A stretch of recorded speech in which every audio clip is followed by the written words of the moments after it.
Hello મિત્રો, કેમ છો તમે બધા? આઈ હોપ તમે બધા મજામાં હશો. તો આજની આપણી રેસીપી છે લીલા વટાણામાંથી રગડા પેટીસ બનાવીશું. તેના માટેના ઇન્ગ્રેડિયન્ટ્સ જોઈ લઈએ. તો પેટીસ બનાવવા માટે મેં મગની દાળને 2 થી 3 વખત ધોઈ અને અડધી કલાક પહેલાં મેં નોર્મલ ગોરાના પાણીમાં જ મેં આને પલાળી લીધેલી છે. આપણે બટેકાની જગ્યાએ પનીર અને મગની દાળની પેટીસ બનાવીશું. ઝીણી સમારેલી ડુંગળી, 1 બાઉલ લીલા વટાણા, 1 મીડિયમ સાઇઝનું બટેકું લીધું છે રગડાને ઘાટો કરવા માટે. છીણી સેવ, નાયલોન સેવ આવે છે તે ગાર્નિશ માટે લીધેલું છે. જરૂર અનુસાર પાણી. મસાલામાં આપણે 1 ટીસ્પૂન ગરમ મસાલો, 1 ચમચી હળદર, સ્વાદ અનુસાર મીઠું, રગડાના વઘાર માટે રાઈ, જીરું અને હિંગ, કશ્મીરી મરચું અને ધાણા જીરું. તો ચાલો રેસીપી સ્ટાર્ટ કરીએ. સૌપ્રથમ આપણે રગડા માટે વટાણા બાફવા મૂકી દઈશું. તો આપણે અહીંયા કુકર લઈ લીધું છે. તેમાં સૌપ્રથમ વટાણા એડ કરશું.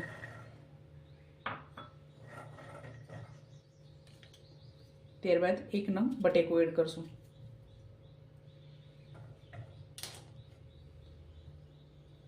ત્યારબાદ પાણી એડ કરશું. વટાણા ડૂબે એટલું પાણી આપણે એડ કરવાનું છે. ત્યારબાદ હળદર,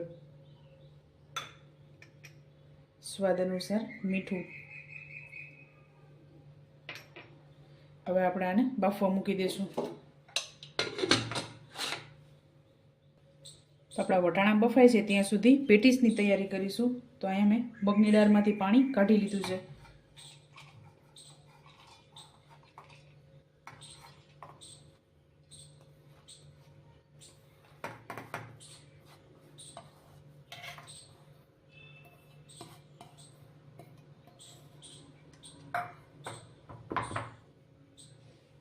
તો આપણે આમાં પાણી કે કોઈ વસ્તુ એડ નથી કરવાની, આપણે આ જ રીતે એને પીસી લેશું. તો આપણે આ પીસાઈને તૈયાર થઈ ગયું છે. અમે આમાં પાણી એડ કરેલું નથી.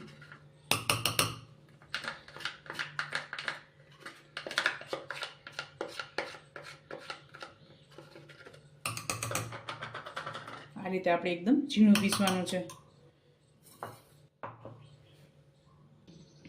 તો આપણે એક બાઉલમાં કાઢી લઈશું.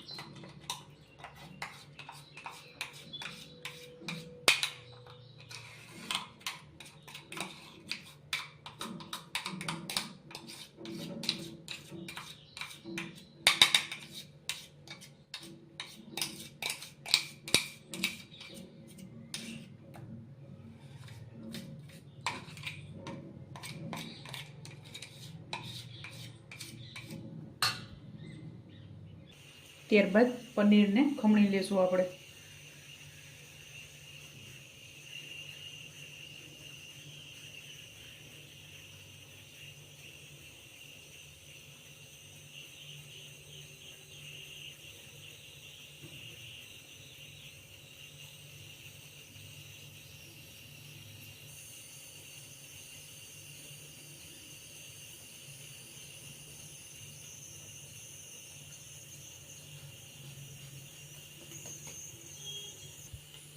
ત્યારબાદ ડુંગળી એડ કરશું. થોડુંક કશ્મીરી મરચું એડ કરશું.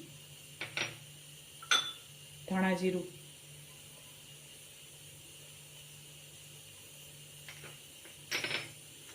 ત્યારબાદ હળદર 1 ટીસ્પૂન, સ્વાદ અનુસાર મીઠું.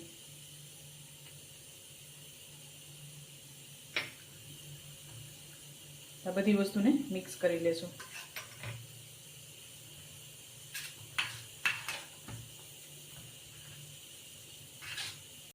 થોડુંક મારું બેટર ઢીલું લાગે છે કારણ કે આપણે પેટીસ વારીએ છીએ તો વળતી નથી. એના બદલામાં હું પૌવા એડ કરું છું. ચોખાના આપણે જે પૌવા બટેકા બનાવીએ છીએ તે એડ કરું છું હું.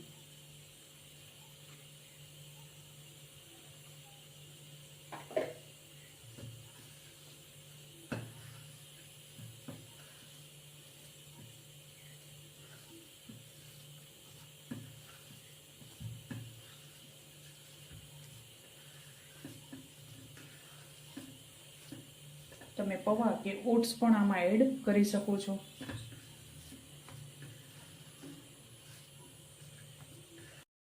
તો આપણે આ તૈયાર થઈ ગયું છે. તો તેલવાળો હાથ કરી અને આપણે પેટીસ બનાવી લેશું.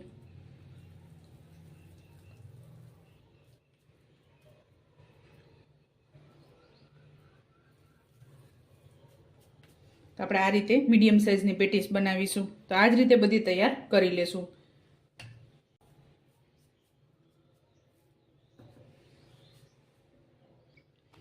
તો આપણે અહીંયા વટાણા પણ બફાઈ ગયા છે. તો હવે આને મેશ કરી લેશું આપણે.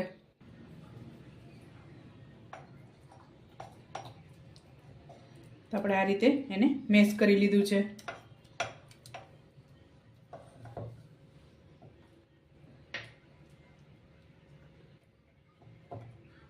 ત્યારબાદ મસાલા કરીશું. તો 1 ચમચી ધાણા જીરું, ગરમ મસાલો,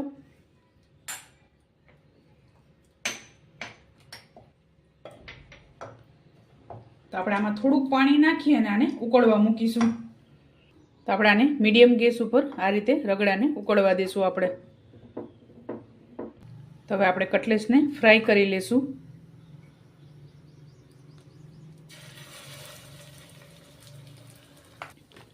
તો આપણો રગડો એકદમ સરસ ઉકળી ગયો છે. તો હવે આનો વઘાર કરીશું. તો વઘાર માટે મેં 2 નાના ચમચા જેટલું તેલ ગરમ મૂકી દીધું છે. તો આપણે આ રીતે મીડિયમ ગેસ ઉપર એને ક્રિસ્પી કરીશું. તો આપણે મીડિયમ ગેસ ઉપર પેટીસને ગોલ્ડન બ્રાઉન કરીશું. તો આપણું તેલ ગરમ થઈ ગયું છે. સૌપ્રથમ રાઈ, જીરું અને હિંગ એડ કરીશું.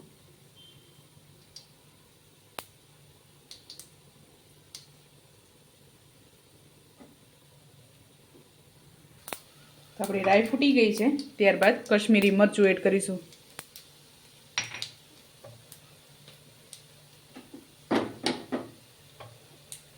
ત્યારબાદ રગડો એડ કરીશું.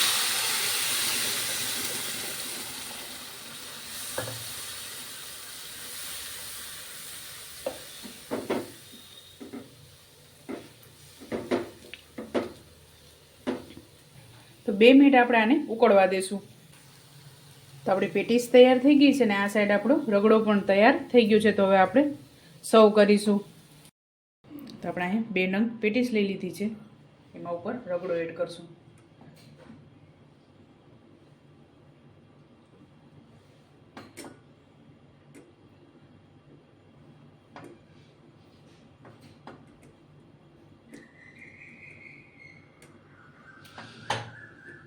ત્યારબાદ ઉપર ડુંગળી એડ કરશું.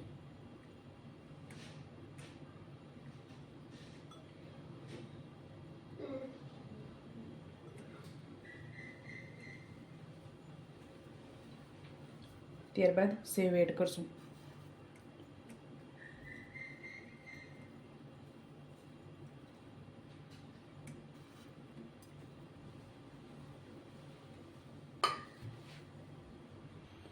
તો ચાલો મિત્રો, તૈયાર છે ગરમા ગરમ લીલા વટાણાનો રગડો.